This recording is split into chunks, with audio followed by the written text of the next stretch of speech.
Bible series part 6. உங்கள எத்தனை பேருக்கு பைபிள்ல லாசரஸ் அண்ட் ரிச் மேனை பத்தி தெரியும்? இவங்க இந்த காலகட்டத்துல வாழ்ந்திருந்தாங்கன்னா அவங்க எப்படி வாழ்ந்திருப்பாங்க அப்படின்னு சொல்லி நம்ம பார்க்கலாம். இந்த லாசரஸ் அப்படிங்கிறவரு எந்த தப்புமே பண்ணாம ரொம்ப நல்லவரா வாழ்ந்தாரு. ஆனா பல நோய்களோட பல கஷ்டங்களோட சாப்பாடுக்கே வழி இல்லாம ஒரு அனாதையா ரோட்ல இருந்தாரு.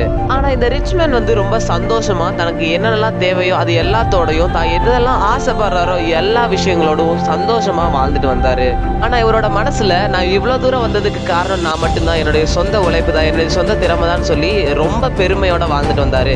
லாசரஸ் தன்னுடைய வியாதிகள்னாலையும் நோயினாலையும் மரித்து போறாரு. அதே நாள் இந்த ரிச் மேன் பார்ட்டிக்கு போறாரு. பார்ட்டிக்கு போற நேரத்துல இவரும் இறந்து போயிடுறாரு.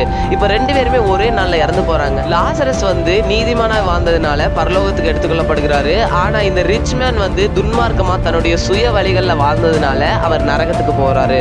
இந்த நரகத்துல இருக்க ரிச் மேன் பரலோகத்துல இருக்க லாசருவை பார்த்து கூப்பிடுறாரு. லாசருவை எனக்கு ஹெல்ப் பண்ணு, நீ என் வீட்டுக்கு சாப்பாடு கேட்டப்போ நான் உனக்கு என்னுடைய சாப்பாடுகளை கொடுத்துருக்கேன் இல்லையா, எனக்காக நீ இந்த உதவி செய்ய மாட்டியா, என்னை இங்க காப்பாத்து, எனக்கு தண்ணி கொடு, எனக்கு ரொம்ப தாகமா இருக்குன்னு சொல்லி கெஞ்சிட்டு இருக்கிறாரு. லாசரோட இருக்கிற அந்த ஃபாதர் ஆஃப் ஃபெய்த் அதாவது ஆபிரகாம் இவர்கிட்ட சொல்றாரு, நீ பூமியில வாழ்ந்த நாட்கள்ல நீ துன்மார்க்கமாகவும் கர்த்தருக்கு பிரியமில்லாத வழிகள்லையும் உன்னுடைய சுய விருப்பங்களையும் உன்னுடைய பாவ வாழ்க்கையில நீ வாழ்ந்த. ஆனா இந்த லாசருவோ தனக்கு சாப்பாடுக்கே வழி இல்லாம இருந்தும் நிறைய உதவிகள் மற்றவங்களுக்கு அவனால முடிஞ்சதை செய்து நீதிமானுடைய வாழ்க்கையை வாழ்ந்தா அப்படின்னு சொல்லி அவர் டிக்ளேர் பண்றாரு. ஜீசஸ் கிரைஸ்ட் சொன்ன இந்த பேரபிளை வச்சு நம்ம தெரிஞ்சுக்க வேண்டிய விஷயம் என்ன அப்படின்னா, நம்ம இந்த உலகத்துல வாழும் பொழுது ரிச்சா வாழ்றோமோ இல்ல ரிச்னஸ் இல்லாம வாழ்றோமோ அது முக்கியம் கிடையாது.